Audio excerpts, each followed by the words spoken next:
El Ancasti Podcast. Los seres humanos formamos parte de la economía en cada aspecto de nuestra vida. Cada elección que hacemos tiene implicaciones económicas basadas en nuestras creencias.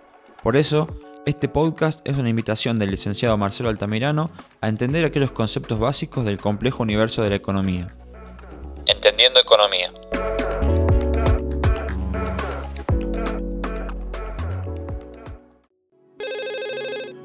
Hola.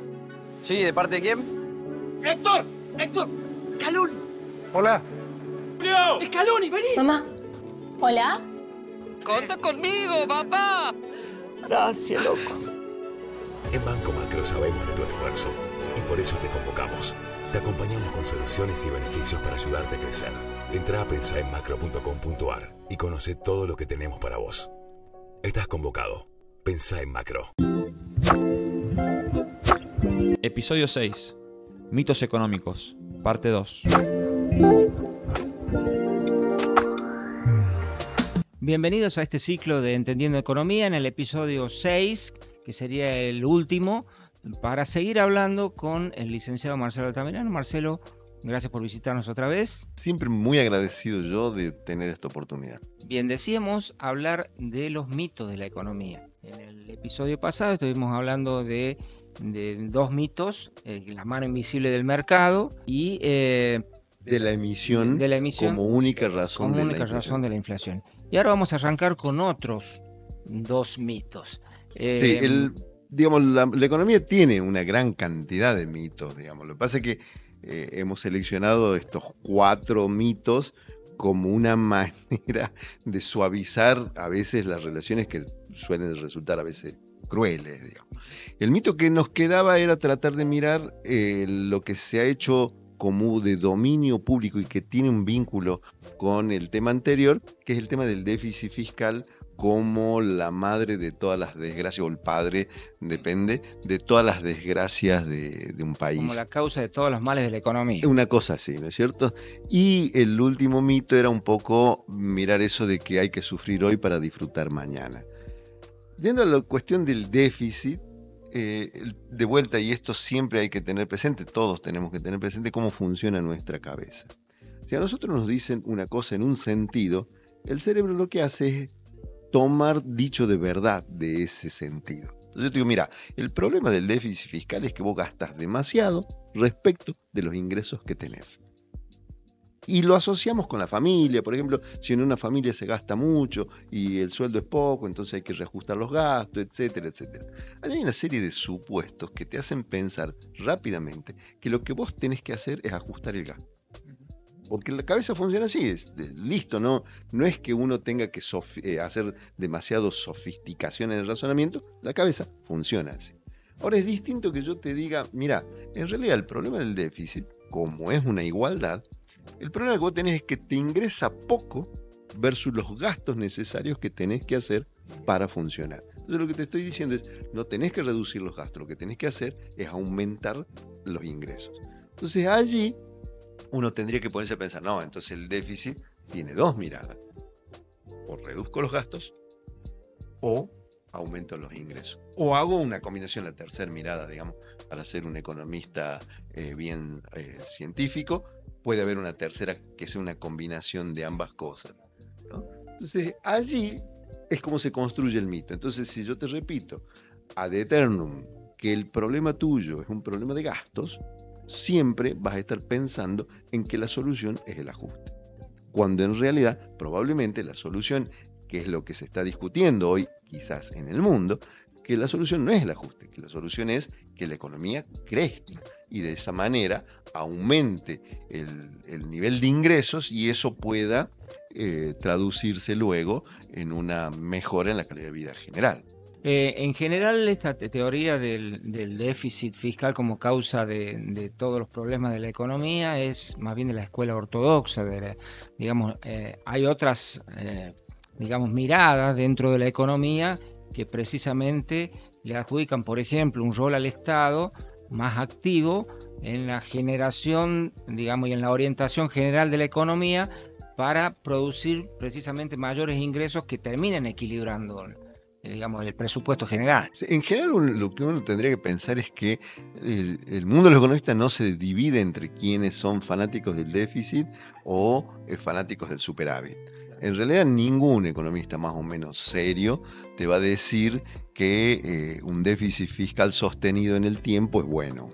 Digamos, que no importa exactamente, salvo que se trate de alguien con lo que se llama poder de arbitraje, que es el caso que conocemos todos en el mundo, que es el de Estados Unidos. Estados Unidos tiene un déficit sistemático de su presupuesto, pero claro, lo tiene en dólares, que funcionan, que funciona como un bien que ellos exportan. Si uno podría pensar de que la mayor exportación que tiene Estados Unidos, que le resuelve el déficit fiscal, es exportar dólares.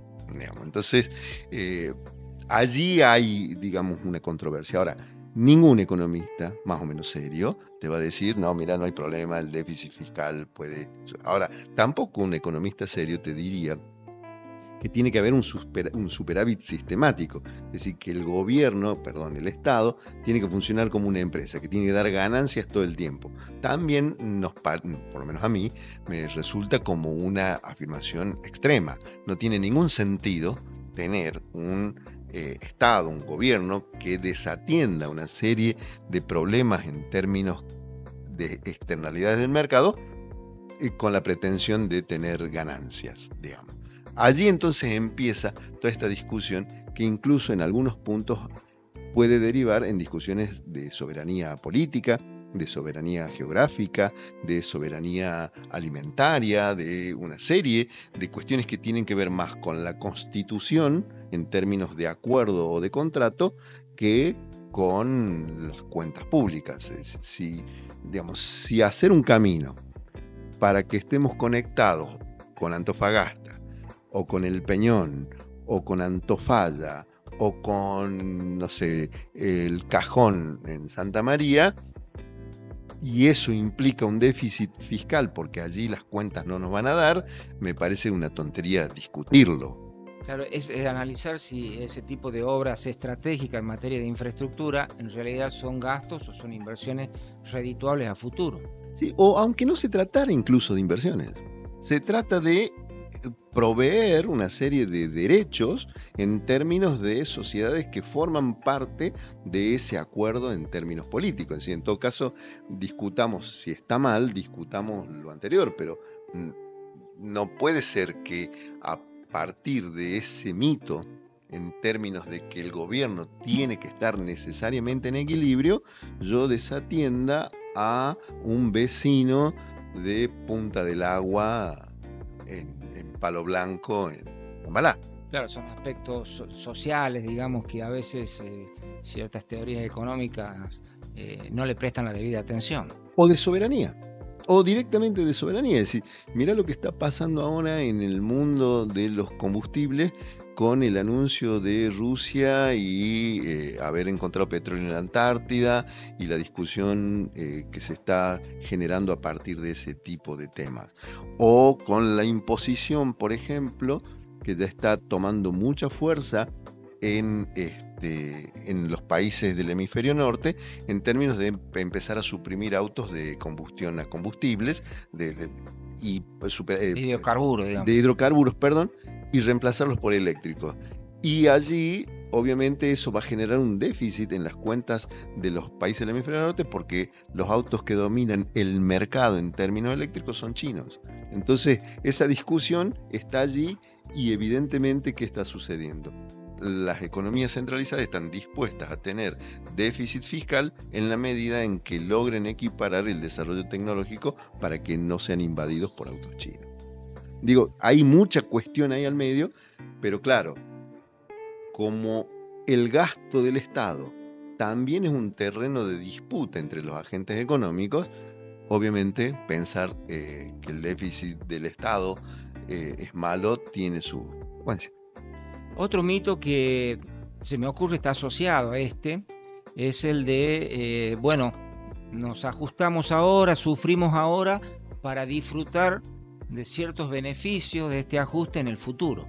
Exactamente. Mira, hay hay una cuestión que entra, que de chiquito tenemos esta cosa en la cabeza puesta y me parece que es bueno acordarse. ¿Te acuerdas que, no sé, uno que esté hasta viejito, por ahí los chicos más jóvenes no tienen este recuerdo y está bien que no lo tenga? Teníamos una libreta que íbamos al correo y ahorrábamos en estampillas para poder. Entonces te decían, bueno, lo que tenés que hacer es ahorrar. El ahorro es la base de la fortuna. El ahorro es la base de la fortuna. Entonces, cuando uno empieza a estudiar y mira estos temas, te dicen, a ver, para el ahorro, que es la base de la fortuna, y eso en parte es cierto, digamos, en la medida que vos lográs armonizar eso, en realidad el ahorro lo que es suspender consumo presente para tenerlo en el futuro. Ahora, eso es un hecho voluntario que te permite generar un equilibrio estable a vos como persona. Entonces no es que vos ahorrarías por encima de tu tranquilidad. Eso ya es medio más una patología. No voy a pasar hambre para poner un plazo. Claro, eso ya es más una patología, digamos, ¿no? Yo no voy a amarrocar hoy suponiendo de que la voy a disfrutar en el futuro, porque a su vez es como ir contra la racionalidad biológica. Es decir, somos seres mortales, pero a su vez no sabemos cuándo nos toca. Si uno tuviese la información perfecta que suponen los mercados de competencia, digo, bueno, no, yo voy a ahorrar hasta el año 8 porque voy a vivir 16, entonces los otros 8 los voy a pasar disfrutando. Digamos, como no existe esa posibilidad, ahí es donde surge el mito. Te dice, no, hay que sufrir ahora para disfrutar mañana. Si uno le pusiese solo ese hecho de entender que son mortales, el mito se destruye. Lo que te está queriendo decir esto es, mira, en realidad lo que te estamos pidiendo que vos esperes para consumir que las cosas estén bien. ¿Cuándo van a estar bien? Cuando los procesos de acumulación sean tan fuertes que nos permitan vivir a todos de esta forma. Ya lo está planteando el señor de Tesla, Elon Musk. Está diciendo, señores, lo que puede llegar a pasar es que haya un reemplazo tan cruel de los trabajadores a partir de robótica y de inteligencia artificial que la gente no va a tener nada que hacer. Y entonces, si no tiene nada que hacer, es probable que no consuma. ¿Y cómo va a ser entonces para consumir? Están pensando en una renta universal. Ahora, ¿de dónde la vas a derivar? De estas fuentes de derrame. Digamos, espera que las cosas estén bien para que cuando las cosas estén bien se derramen hacia vos. Digamos, ¿está bien? No. Está mal en el sentido siguiente, en que la decisión de ahorrar, que es buena, tiene que ser una decisión personal. No puede ser una decisión impuesta. Bien. Por otro lado, a veces en la experiencia económica argentina, esta idea de suframos ahora para gozar después, el goce no llega, porque no necesariamente se desencadenan los hechos económicos en función de la teoría. Entonces esto de ajustemos ahora, tengamos un déficit cero o superávit, después por esa razón van a venir las inversiones y a partir de ahí se va a reactivar la economía con una mejora progresiva de los ingresos. Muchas veces eso no ha sucedido, no termina sucediendo. Y porque es una contradicción en sí misma. ¿Por qué irías vos a invertir en un lugar donde la gente no gasta? No gasta, porque ha perdido su poder adquisitivo. Solo en algunos sectores de la economía. El extractivismo, la minería o para exportar, digamos, pero el mercado interno está muy deprimido. Sí, por eso te digo, todo depende de cuál es la mirada que tenés sobre ese tema. Lo cierto es que a mí se me ocurre mucho, muy parecida a cuando te dicen anda a agarrar la pala, como sinónimo de anda a trabajar. Entonces, ¿por qué yo tengo que agarrar la pala? No, yo quisiera agarrar una computadora. O sea, yo quisiera agarrar un libro. Y lo mismo es trabajo. Entonces, por eso, cuando se construye el mito, se construye para que haya sentido de verdad en las decisiones que están tomando otras personas. Marcelo, muchas gracias por todas estas explicaciones. Damos aquí por concluido estos 6 episodios de Entendiendo Economía. Esperemos que hayan sido muy fructíferos para la gente, para entender de una manera muy didáctica y a veces mechando con conceptos de la realidad cómo funciona la economía, cómo funcionan nuestras cabezas también en función de la teoría económica. Así que muy agradecido por toda esta participación, y seguramente vamos a estar reencontrándonos para seguir hablando de estos temas, porque por ahí, si bien la economía aparece como una cosa muy elaborada y digamos, de la cuestión académica, estamos viendo cómo, por ejemplo, a partir de los mitos, forma parte de la conversación cotidiana de los argentinos, que además con sus decisiones terminan influyendo en la economía. Sí, y espero que, digamos, la idea siempre ha sido ser honestos en términos intelectuales y decir que cada vez que nosotros emitimos opinión sobre lo que pensamos, a pesar de que tenga una formación académica, etcétera, siempre la opinión es de tipo personal, siempre es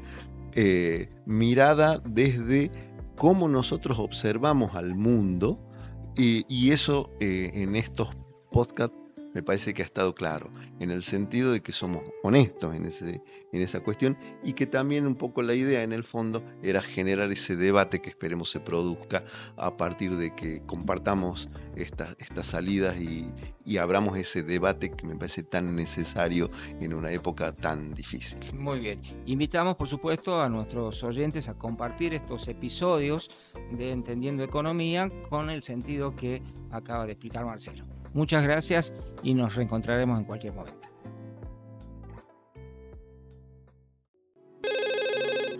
Hola. Sí, ¿de parte de quién? ¡Héctor! ¡Héctor! ¡Scaloni! Hola. ¡Scaloni, vení! Mamá. Hola. ¡Conta conmigo, papá! Gracias, loco. En Banco Macro sabemos de tu esfuerzo y por eso te convocamos. Te acompañamos con soluciones y beneficios para ayudarte a crecer.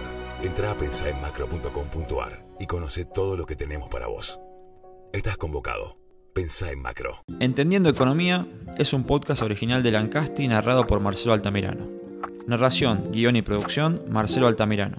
Presentador invitado, Marcelo Gallo. Dirección, Gaby Castro. Producción general, Consuelo Altamirano y Gaby Castro. Diseño sonoro e ilustración, Agustina Brandán. Presentación y créditos, Ezequiel Soria.